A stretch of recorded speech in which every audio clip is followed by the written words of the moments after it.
इसलिए इसको बोला जाता है अंग फड़कन सूरा संबंधित अनुभव, एक होता है स्वप्न सूरा संबंधित अनुभव और एक होता है डायरेक्ट सूरा संबंधित अनुभव। अंग के द्वारा हमको संकेत मिलने लगता है तो समझिए हमारी साधना सही है। यदि ये में अभी कमजोरी है तो ठीक है, साधना में लगे हैं, उस साधना को जागृत करने के लिए लगे रहें, छोड़े नहीं। यदि छोड़ देंगे तो भटक जाएंगे। फिर जब इसमें चालू हो जाएगा, वो ध्वनि अंदर जो चल रही है वो ध्वनि सुनाई देने लगे, उसको फिर हम उसको छोड़ें, वो हमको ना छोड़े, उसको बोलते अजपा। तब वो महापुरुष बताते हैं कि वैखरी मध्यमा पशंती। ओम श्री सद्गुरुदेव भगवान की जय। आप शांत और एकांत चित्त होकर बैठेंगे तो भी कान में शब्द आने एकदम झिंगुर जैसे बोलते ना, ऐसे आने लगती है, लेकिन वो अस्थाई नहीं है। अस्थाई के लिए क्या है, जब तक हम किसी संत का शरण नहीं लेंगे तब तक वो चीज समझ में नहीं आएगी। जब संत के शरण जाते हैं, टूटी फूटी सेवा के द्वारा करते करते, जैसे बर्तन होता है या कपड़ा होता है, उसका मज्जन करते करते साफ हो जाता है, कितना भी काला हो लेकिन वो धीरे धीरे पूरा शुद्ध हो जाता है।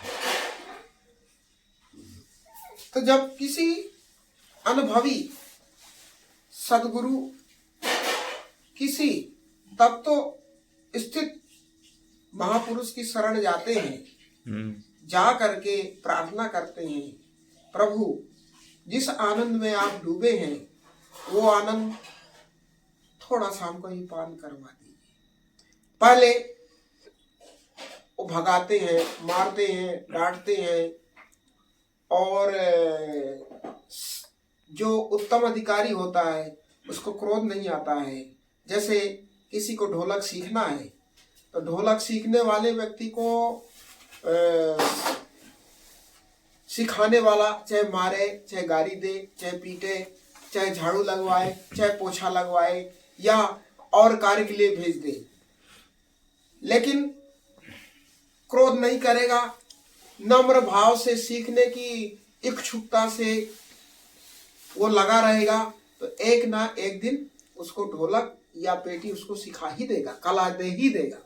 इसी तरह से जब व्यक्ति जाता है, किसी महापुरुष की शरण लेता है, वो मारते हैं, डांटते हैं, प्रेम भी करते हैं। और जैसे बालक होता है, बालक गलतियां भी करता है तो माँ थोड़ी चाहती कि बेटा को चोट लगे, लेकिन सुधारने के लिए वो डांटती भी है, मारती भी है, भगाती भी है। इसी प्रकार से जो अनुभवी महापुरुष होते हैं उस कला में निपुण है। ये भी भजन भी एक कला है। जैसे जो कहते हैं कि सफरी नाम की मछली होती है ना, वो धार गिरती है तो ऊपर से उस मछली वो धार पकड़ के ऊपर चढ़ जाती है, लेकिन हाथी इतना बलवान होता है कि अभी एक आ जाए पूरे एरिया में ताल का मजा, पागल हाथिया, पागल हाथिया, लेकिन उसको नदी में जाएगा पानी, क्यों? उसमें कला नहीं। तो कहते जो जई कला कुशलता सोई, सफरी सुरसरी बहे गज भारी, अति रसक सूक्ष्म पिपील का बिनहि प्रयाग, ज्यों सरकरा मिले सिकतामा बलते को न बिलगावे, अति सूक्ष्म रसज्ञ पिपील का बिनहि प्रयास बिलगावे। तो जैसे चीटी होती है तो आप शक्कर और रेत मिला के रख दीजिए। अब किसी को कहिए कि तुमको हमें 1 घंटा में इसको निकाल दो और हम तुमको तो 50,000 देंगे, तो वो निकाले नहीं सकता है, क्योंकि उसमें कला नहीं। लेकिन चीटी आएगी, चीटी शक्कर सब ले जाएगी और वो पड़ा रह जाएगा। इसी प्रकार से भजन भी एक कला है, और कला यदि सीखना है तो किसी महापुरुष की शरण जाए, और जा करके उनका सानिध्य जब लेंगे तब जो है वो अनुभव गम्य वो कला बताना चालू करेंगे कि तुम्हें कैसे नाम जपना है। नाम तो अपने आधार पे सभी लेता है, चोर है वो भी लेता है, बढ़िया वो भी लेता है, बेईमान है वो भी लेता है, लेकिन नाम और नाम में राम में अंतर कहीं हीरा कहीं पत्थर है। तो नाम तो एक ही है, कहते नाम जपे रहो, नाम जपे रहो। और नाम की परिभाषा क्या है, ये कोई जो महापुरुष होते हैं उनके सानिध्य के द्वारा ही उसका प्रागट्य होगा। जैसे पानी पूरी पृथ्वी में, लेकिन जहां बोर होगा वहीं तो पानी प्रकट होगा, नहीं तो थोड़ी होगा। जहां झरना होगा वहीं तो प्रकट होगा, नहीं तो सब जगह पानी है। इसी प्रकार से नाम तो सब ले रहा है, लेकिन नाम का एक जो तरीका होता है, तौर होता है, जब तक हम महापुरुष की शरण नहीं जाएंगे तब तक वो समझ नहीं आएगा। उसको समझने के लिए ही भाई यदि ऐसे सब परमात्मा को पा ले तो फिर गुरु और शिष्य परंपराएं जो आपके जब से सृष्टि भई है तब से चली आ रही है, तो परंपरा क्यों होती है? गुरु के पास ही है वो। तो जो वो परंपरा है, चाहे आप शंकर जी और माता पार्वती को लीजिए, चाहे आप काकभूषुंडी और गरुड़ का संवाद लीजिए, चाहे लोमस और उनका लीजिए, ये जो गुरु और शिष्य परंपरा अनादि से चली आ रही है और अभी तक चली आ रही है, वो चीज को समझने के लिए चली आ रही है। नहीं तो यदि मनमानी कोई भजन करके पाने लगे तो हर व्यक्ति ना भगवान को पा जाए, तो ऐसा नहीं है। हर चीज का तरीका होता है। जैसे बच्चा पढ़ता है, स्कूल में जाता है, नाम लिखाता है और फिर वो धीरे धीरे उसको डिग्रियां मिलनी चली होती। यदि स्कूल में जाए नहीं और रात दिन वो पढ़ाई करे तो उसकी डिग्री थोड़ी मिलेगी, उसकी मान्यता थोड़ी प्राप्त होगी। तभी स्टार्टिंग होगी। जब तक कहते ना गुरु बिन ज्ञान न उपजे, गुरु बिना मिले न मोक्ष, है ना।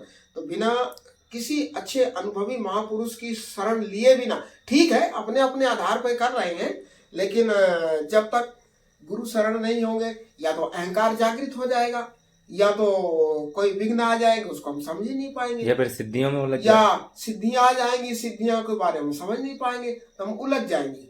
तो इसलिए किसी महापुरुष की शरण लेकर के फिर वो कार्य किया जाता है तो वो जाके ज्यादा सफलता होता है। और नहीं तो बस वही है, ढोलक धर दीजिए, अनाड़ी के सामने का बजा, तेरे को तो हम 1 लाख देंगे, ये बढ़िया जैसे बजा रहे से बजा। वो कहाँ से बजाए, उसके पास कला ही नहीं हो। तो ये भजन भी एक कला है। भजन के लिए तब वो महापुरुष बताते हैं कि वैखरी मध्यमा पशंती। पशंती का मतलब क्या होता है, हम यहाँ बैठे मन से रहे ना, शरीर तो यहाँ बैठा, बातें भी कर रहे हैं, लेकिन तो मन वहां है। इसी प्रकार से हम वहां गए, फलाने से बात किए, उससे मिले, इसी तरह से हमारा नाम जाप चालू हो जाए। जब इस तरह से इसको बोलते पशंती। फिर वही कैटेगरी धीरे धीरे जो हमारी श्वास चलती है, श्वास में ही उसको ढालना चालू कर दे, तो ये भी पशंती का ही रूप है। फिर धीरे धीरे जब इसमें चालू हो जाएगा, वो ध्वनि अंदर जो चल रही है वो ध्वनि सुनाई देने लगे, उसको फिर हम उसको छोड़ें, वो हमको ना छोड़े, उसको बोलते अजपा। एक होता है जपा, एक होता अजपा। जैसे मान लीजिए लड़का जाता है, पिट्ठू में बस्ता लेके जाता है लिखने का, पढ़ने का, लेकिन जब वो पास हो जाता है और उसको डिग्री मिल जाती तो कहे बस्ता ली घूमता है, उसके तो दिमाग में सब हो जाता है ना। इसी प्रकार से जब साधक होता है तो साधक सब तरह से ज्ञान भी लेता है, ध्यान भी लेता है, वैराग्य भी लेता है, क्षमा भी लेता है, दया भी लेता है। और जब इनको लेकर के वो एक ही कार हो गया ना, तब तो ये भले ही सब छूट जाए, कोई मतलब नहीं है। त्याग ही कर्म शुभा शुभदायक, भज ही मोह सुर नर। इसी प्रकार से यदि हम सत्य और असत्य इन सब चीजों में उलझे रहेंगे ना, तो वो चीजें होते हुए भी भूल जाएंगे। इसलिए महापुरुष का शरण लेकर के और फिर चले तो ज्यादा अच्छा कहलाएगा। बाकी अपने अपने स्तर की साधनाएं हैं, अपने अपनी समझ है, अपने अपने आधार पे चलते हैं। परमात्मा की कब कृपा हो जाए ये किसी कोई भरोसा नहीं। बहुत से तो ऐसे हैं गुरु के शरण में जाकर के भी नहीं पार होते, जो कभी नहीं गए वो भी पार हो जाते हैं। इसलिए तो अनेक जन्मों तक अपने अपने पूर्व जन्म का पुण्य पुरुषार्थ है। किसका कितना पुण्य है, किसी को कोई नहीं मिलता फिर भी वो उद्धार हो जाता है, और किसी को जीवन भर गुरु के शरण पड़ा रहा है तो उसका भी उद्धार नहीं होता। ये तो अपने अपने लगन और अपना अपना पूर्व जन्म का पुण्य और वर्तमान की साधना, जैसे जैसे साधना होगी, जैसे जैसे हमारी लगन होगी, जैसे जैसे हमारा पूर्व जन्म की परमात्मा कृपा होगी, ऑटोमेटिक वो चलता जाएगा। और कृपा नहीं होगी तो हम तो रात दिन बैठे रहे तो क्या होगा, मन इधर जाएगा, हम इधर से खींचे इधर लगाए तो भी होगा। इसलिए पहले नंबर तैवेत्र का ग्रह संयम है, वर्तमान की साधना, पूर्व जन्म का पुण्य और वर्तमान में सदगुरु कृपा, ये तीनों मिलेंगे तभी हमारी साधना पूर्ण होगी। नहीं तो कहीं ना कहीं माया उलझा देती है। माया इतनी प्रबल है, इतनी प्रचंड है कि किस रूप में वो घुस जाएगी हम समझ ही नहीं पाएंगे। इसलिए अच्छी बात है, अपने अपने स्तर से लगे रहना चाहिए। और आज नहीं तो कल, कल नहीं तो यदि लगे हैं, यदि हम रास्ता चल रहे हैं तो हमारा गंतव्य स्थान तो आएगा ही ना। तो हम लगे रहे जहां से हैं, जिस स्थिति में। बहुत से तो ऐसे हैं गुरु के पास जाना चाहते हैं लेकिन समय नहीं है। बहुत से तो ऐसे हैं गुरु के पास आना चाहते हैं पर बहुत दूर रहते हैं, रोज कैसे आएंगे। तो जो गुरु की बताया हुआ मंत्र है, गुरु का दिया हुआ ज्ञान है, उसके आधार पे वो लगे रहें और सुबह शाम मानस पूजा करें और नाम में लगे रहें। धीरे धीरे ऑटोमेटिक अंतःकरण में जब आत्मा रूप में भगवान विराजमान है, परमात्मा विराजमान है आत्मा रूप में, वो प्रकट होके पहले बोला जाता है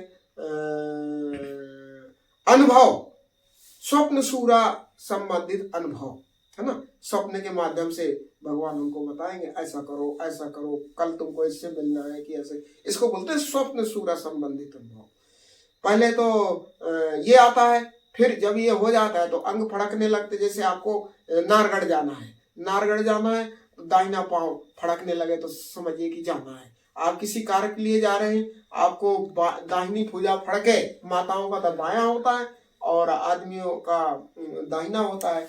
तो दाहिना यदि भुजा फड़कती है तो समझ जाए कि हमको सफलता मिलेगी, नहीं तो और बायां फड़के तो नहीं जाना चाहिए, सफलता नहीं मिलेगी, हम जिस काम को जा रहे हैं वो नहीं होगा। इसलिए इसको बोला जाता है अंग फड़कन सूरा संबंधित अनुभव। एक होता है स्वप्न सूरा संबंधित अनुभव और एक होता है डायरेक्ट सूरा संबंधित अनुभव। डायरेक्ट जैसे आप हमसे बात कर रहे हैं, हम आपसे कर रहे हैं, इसी प्रकार से वो तो बहुत महापुरुषों वाली बात है। तो पहले आता है ये दोनों क्रियाएं चार अंग के द्वारा हमको संकेत मिलने लगता है तो समझिए हमारी साधना सही है।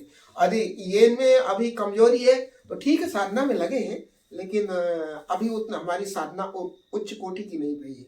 उस साधना को जागृत करने के लिए लगे रहें, छोड़े नहीं। यदि छोड़ देंगे तो भटक जाएंगे।